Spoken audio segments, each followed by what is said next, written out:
mengangkat kisah misteri, ironis, dan tragis dari berbagai belahan bumi.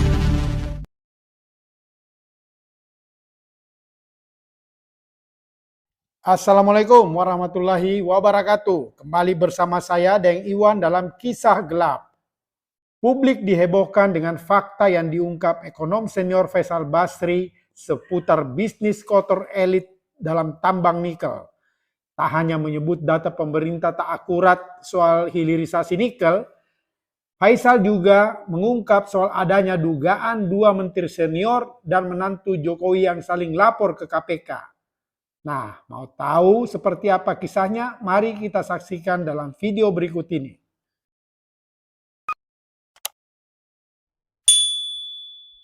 Ekonom senior Institute for Development of Economics and Finance (INDEF) Faisal Basri mengungkap adanya laporan intelijen Komisi Pemberantasan Korupsi atau KPK yang diterimanya tentang dua menteri senior dan seorang wali kota yang saling lapor ke lembaga anti rasuah itu. Hal tersebut diungkap Faisal Basri dalam channel Bambang Wijayanto bertajuk Soal Hilirisasi Nikel. Faisal Basri bongkar data di sini. Dikutip pada Rabu 16 Agustus 2023.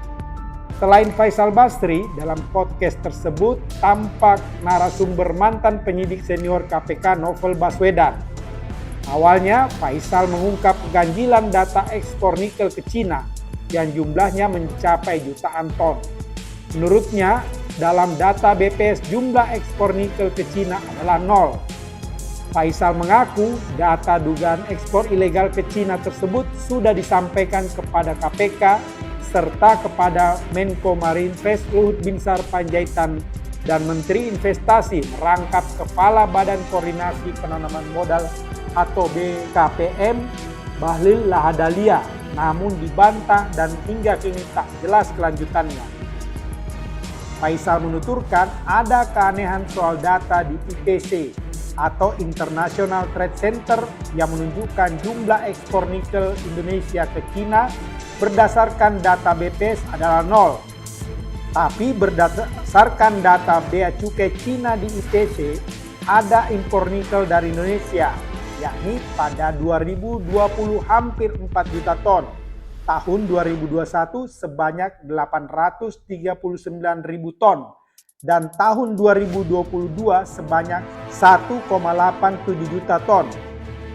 Setelah menjelaskan semua kejanggalan data ekspor nikel dan modus permainan kotor bisnis nikel yang diduga melibatkan pembesar negeri ini, Faisal lantas mengungkap informasi yang diperolehnya dari intelijen KPK, yakni tentang Airlangga Hartarto yang kini menjabat Menko Perekonomian yang juga Ketua Umum Golkar bersama Bobi Nasution yang kini menjabat Wali Kota Medan sekaligus menantu Jokowi telah melaporkan Menko Marinvest yang juga politikus senior Golkar Luhut Binsar Panjaitan ke KPK. Namun lanjut Faisal, belum sampai KPK menindaklanjuti laporan Airlangga dan Bobi Nasution itu, Luhut malah melaporkan balik keduanya ke KPK, diduga soal bisnis tambang. Kata Faisal, Luhut melaporkan Airlangga dan Bobi Nasution dengan cara memanggil pimpinan KPK dan bukannya datang sendiri ke KPK. Atas informasi yang diungkap Faisal Basri tersebut, kini publik mempertanyakan apakah KPK tidak menindaklanjuti laporan tersebut karena masih kurang data atau ada motif lain? Kalau soal data, publik yakin pasti akurat mengingat yang saling lapor adalah dua menteri senior dan wali kota sekaligus menantu orang nomor 1 di Republik ini. Di sisi lain, publik pun kini menduga wacana melengsarkan Airlangga sebagai Ketua Umum Golkar melalui Munaslup di mana Luhut bersiap menggantikannya tampaknya tidak terlepas dari masalah saling lapor KPK itu. Kembali ke soal penambangan nikel, Faisal Basri menyebut data nilai tambah hilirisasi nikel yang disampaikan Presiden Jokowi kepada publik tidak benar. Bapak Presiden, maaf kalau saya katakan bahwa Bapak berulang kali menyampaikan fakta yang menyesatkan, ungkap Faisal dalam situs resminya Jumat 11 Agustus 2023. Menurutnya, hilirisasi nikel di Indonesia hanya menguntungkan industrialisasi Cina. Dan angka yang disampaikan oleh Presiden Jokowi bahwa RI sukses meraup 510 triliun dari hilirisasi nikel tidak jelas juntrungannya. Faisal menyebut, berdasarkan data pada 2014, nilai ekspor biji nikel dengan kode HS2604 hanya sebesar 1 triliun rupiah. Jika berdasarkan data 2014, nilai ekspor biji nikel kode HS2604 hanya 1 triliun rupiah. Ini didapat dari ekspor senilai 85,913 juta US dollar dikalikan rata nilai tukar rupiah pada tahun yang sama, yaitu 11,860 rupiah per US dollar, jelas Faisal. Adapun data 2022 lalu, nilai ekspor besi dan baja dengan kode HS72 yang diklaim sebagai hasil dari hilirisasi dalam negeri adalah 27,8 miliar US dollar. Dengan nilai tukar rupiah saat itu 14,876 rupiah per US dollar. Nilai ekspor besi dan baja dengan kode HS72 setara dengan 413,9 triliun rupiah. Lalu dari mana angka 510 triliun rupiah tersebut? Berdasarkan data 2022, nilai ekspor besi dan baja kode HS72 yang diklaim sebagai hasil dari hilirisasi adalah 27,8 miliar US dollar.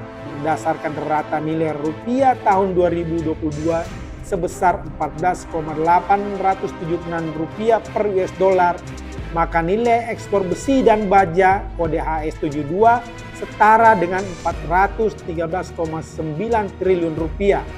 Beber Faisal. Terlepas dari perbedaan data antara yang disampaikan Presiden dan hitung-hitungan saya, memang benar adanya bahwa lonjakan ekspor dari hasil hilirisasi yaitu 414 kali lipat sungguh sangat fantastis lanjutnya. Namun demikian dia mempertanyakan apakah keuntungan hasil hilirisasi 413,9 triliun rupiah itu memang benar mengalir ke Indonesia, mengingat hampir semua perusahaan smelter pengolah biji nikel 100% dimiliki oleh Cina dan Indonesia menganut rezim devisa bebas.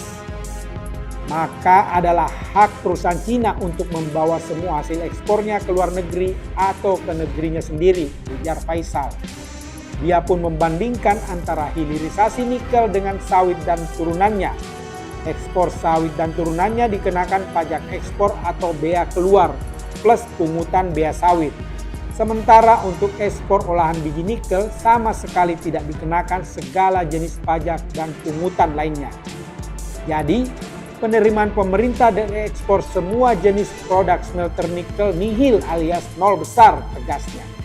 Faisal pun melanjutkan, jika keuntungan perusahaan sawit dan olahannya dikenakan pajak keuntungan perusahaan atau pajak penghasilan badan, sementara perusahaan smelter nikel bebas pajak keuntungan badan karena mereka menikmati tax holiday selama 20 tahun atau lebih. Jadi, nihil pula penerimaan pemerintah dari laba luar biasa yang dinikmati perusahaan smelter nikel. Perusahaan-perusahaan smelter Cina menikmati karpet merah karena dianugerahi status proyek strategis nasional. Kementerian Keuanganlah yang pada mulanya memberikan fasilitas luar biasa ini dan belakangan lewat peraturan pemerintah dilimpahkan kepada BKPM, paparnya. Apakah perusahaan smelter Cina tidak membayar royalti? Tidak sama sekali. Yang membayar royalti adalah perusahaan penambang nikel yang hampir semua adalah pengusaha nasional. Ketika masih dibolehkan mengekspor biji nikel, pemerintah masih memperoleh pemasukan dari pajak ekspor, bebernya. Faisal pun menyebut bahwa kebijakan hilirisasi saat ini yaitu hilirisasi ugal-ugalan. Kita mendukung sepenuhnya industrialisasi, tapi menolak mentah-mentah kebijakan hilirisasi nikel dalam bentuknya yang berlaku sekarang, ucapnya. Hilirisasi ugal-ugalan seperti yang diterapkan untuk nikel sangat sedikit meningkatkan nilai tambah nasional. Nilai tambah yang tercipta dari kebijakan hilirisasi dewasa ini seluruhnya dinikmati oleh Cina dan mendukung industrialisasi di Cina, bukan di Indonesia, lanjutnya. Faisal menilai hilirisasi nikel sangat sedikit perannya dalam meningkatkan nilai tambah nasional lantaran nilai tambah yang tercipta dari hilirisasi tersebut justru lari ke Cina. Kebijakan hilirisasi nikel sudah berlangsung hampir 1 dasawarsa. Namun, justru peranan sektor industri manufaktur terus menurun dari 21,1% tahun 2014 menjadi 18,3% pada tahun 2022. Titik terendah sejak 33 tahun terakhir, tandasnya. Atas data yang dibeberkan Faisal tersebut, publik berharap agar semuanya dibongkar tuntas dan semua pihak yang terbukti terlibat merugikan keuangan negara harus diseret ke meja hijau. Meski publik ragu jika kasus tersebut bisa segera dituntaskan, mengingat ada dugaan melibatkan sejumlah elit yang berkuasa saat ini. Nah, kalau sudah begini, maka perubahan harus didorong melalui pergantian rezim secara konstitusional. Menurut Anda bagaimana?